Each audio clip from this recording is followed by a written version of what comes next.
Emerald जंगल की गहराइयों में, जहां सुबह की रोशनी धीरे धीरे पूरे जंगल में फैलती है और जीवन की हल्की हल्की आवाजों के साथ दुनिया जागती है।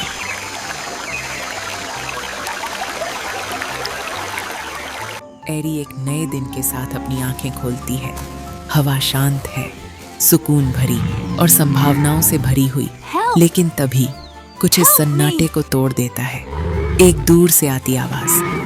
एरी के कान तुरंत खड़े हो जाते हैं। उसकी आंखें चौड़ी हो जाती हैं। बिना रुके, बिना सोचे वह उस आवाज की ओर दौड़ पड़ती है।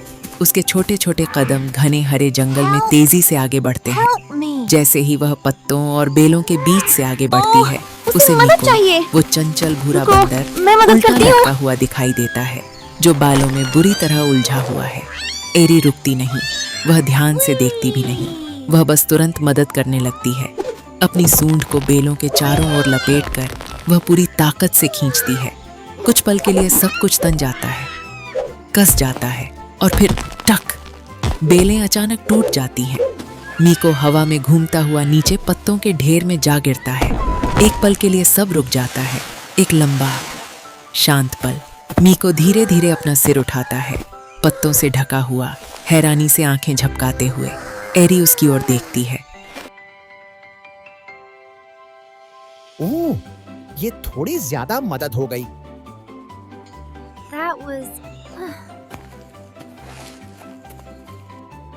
वो काफी जोश भरी मदद थी। उसने मदद तो की थी, लेकिन कुछ ठीक नहीं लगा।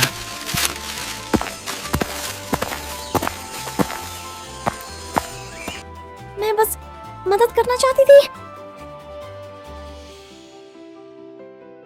थोड़ा आगे जाकर एरी को कुछ अलग दिखाई देता है। एक छोटे से खुले मैदान में एक शानदार मोर, रघु। देखो, ये होती है असली शान। उसे लगता है कि कुछ गड़बड़ है। ओह, इसे मदद चाहिए। ये तो पुल से भी मजेदार है। मैं ठीक कर देती हूँ। वह धीरे से अपनी सूंड से हवा रघु के पंखों की ओर खींचती है। नाजुक पंखों का पैटर्न हिल जाता है, बिगड़ जाता है और अपनी खूबसूरत आकृति खो देता है। इस बार रघु घबराकर आगे भागता है और ठोकर खा जाता है। उसके पंख बेतरतीब तरीके से गिर जाते हैं और पूरा पल खराब हो जाता है। चंपा बस हल्के से भौं उठाती है। ये क्या था? मैं बिल्कुल ठीक कर रहा था। मैं बस मदद करना चाहती थी। पहले पूछो, अगर मुझे मदद चाहिए होगी तो मैं खुद कहूंगा।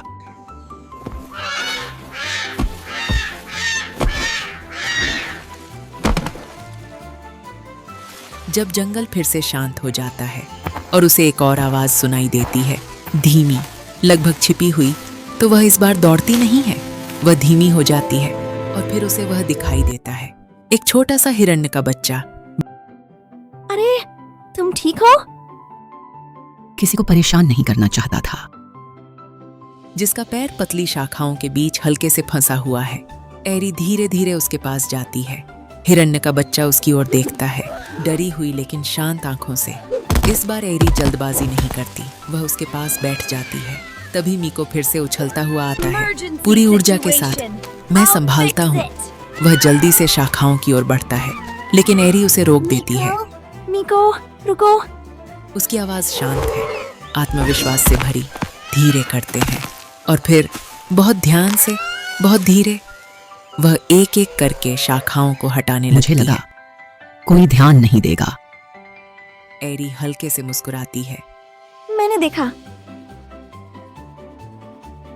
तब तक पूरा झुंड वहां पहुंच चुका होता है। मीरा शांत होकर देखती है। तुमने समझा, फिर मदद की। एरी गहरी सांस लेती है। इस बार मदद सही लगती है। इस बार तुमने जल्दी नहीं की, तुमने पहले समझा, फिर मदद की। यही असली ताकत है।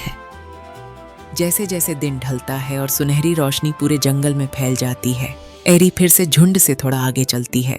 वह पीछे मुड़कर अपने दोस्तों को देखती है। आज मैंने सीखा, मदद करना सिर्फ जल्दी करने के बारे में नहीं है, बल्कि ये समझने के बारे में है कि किसी को सच में क्या चाहिए। और कभी कभी सबसे शांत लोग ही सबसे ज्यादा मदद चाहते हैं। जैसे ही सूरज ढलता है और जंगल फिर से शांति में डूब जाता है, एरी आगे बढ़ती रहती है।